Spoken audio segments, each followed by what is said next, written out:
اولیاء کرام کی بابت، چونکہ ہمارا موضوع اولیاء ہے، گھر میں 2 4 10 افراد کو کھانا کھلانا 2 وقت کا 3 وقت کا اکثر و بیشتر مشکل ہو جاتا ہے، ایسے ہوتا ہے نا؟ تو اولیاء کے صوفیاء کے آستانوں پر چلے جائیں، سینکڑوں لوگ لنگر کھاتے ہیں۔ کیسے کھا رہے ہیں وہ لنگر؟ سینکڑوں لوگ لنگر کھاتے ہیں وہاں پر، صبح دوپہر شام ان کا لنگر رکنے کا نام ہی نہیں لیتا، اس لیے ان کا اللہ کی ذات پر توکل بڑا کامل ہوتا ہے۔ بابا جی اشفاق احمد اپنی کتاب زاویہ میں ایک واقعہ تحریر کرتے ہیں، اشفاق احمد مرحوم اپنی کتاب زاویہ میں ایک واقعہ لکھتے ہیں کہ میں اور میرے ساتھ میرا ایک جج دوست، ہمیں پتا چلا صوفی برکت علی صاحب رحمۃ اللہ تعالی علیہ کے بارے میں، تو ہم چلے گئے ملاقات کے لیے۔ تو وہاں پر آنکھوں کا کیمپ لگا ہوا تھا، آنکھوں کا کیمپ، بڑی دنیا وہاں پر جمع تھی، بڑے لوگ جمع تھے، علاج معالجہ ہو رہا ہے، آپریشن ہو رہے ہیں، لوگ آ رہے ہیں جا رہے ہیں، لنگر چل رہا ہے۔ تو خیر ہم بابا جی کے آہستہ آہستہ قریب ہو گئے، گفتگو ہوئی ہے، اپنی کتاب زاویہ میں وہ لکھ رہے ہیں۔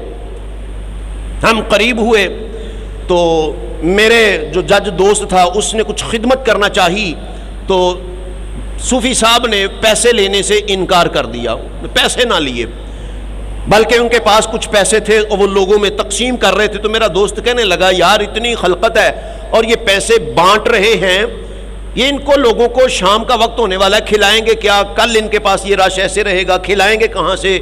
تو بابا جی صوفی برکت علی صاحب رحمۃ اللہ تعالی علیہ ان کی طرف دیکھ کر کہنے لگے نہ ہم نے ان کو بلایا ہے، نہ ہم ان کے کھانے کے ذمہ دار ہیں، جس نے بلایا ہے وہ جانے، اس کا کام جانے۔ مجھے تو اتنا پتا ہے کہ کل صبح انہوں نے 2 پرانٹھے اور 2 انڈے ساتھ چائے ضرور پینی ہے۔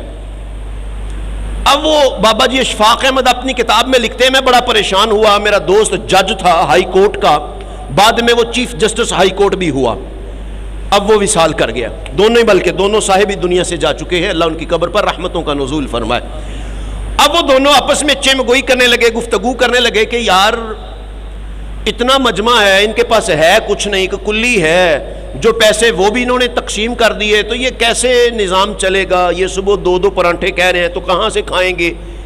اب خیر وہ کہتے ہیں بابا جی اشفاق احمد لکھتے ہیں کہ ملاقات کر کے ہم باہر آئے، اپنی گاڑی میں بیٹھے، اب فیصل آباد کی طرف جانے لگے، تو راستے میں وہ چوک آتا ہے، تھوڑا سا آگے نکلے سمندری روڈ پر فیصل آباد داخل ہونے سے پہلے، تو وہاں پر ٹریفک جام تھی۔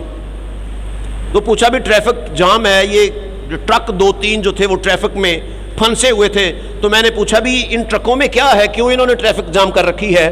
تو پتا چلا ایک میں گھی ہے، وہ کسی نے بھیجا ہے، یہ صوفی برکت علی صاحب کے پاس وہاں پر آنکھوں کا کیمپ وہاں جا رہا ہے۔ تو میری بات سمجھ میں آ گئی کہ جناب جو پراٹھے بننے ان کا گھی آ گیا، اگلا ٹرک جو تھا وہ آٹے کا تھا، اس کے پیچھے انڈے تھے۔ تو ہماری بات سمجھ آئی، پھر وہیں سے ہم نے گاڑی واپس یو ٹرن لیا، بابا جی کے پاس آئے اور اس وقت تک اٹھے ہی نہیں جب تک انہوں نے اپنے ہاتھ پر بیعت نہ کر لیا۔ توکل بڑی چیز ہے، بات یقین کی ہو رہی ہے، توکل کی۔ ان اولیاء کا اللہ کی ذات پر توکل بڑا کامل ہوتا ہے۔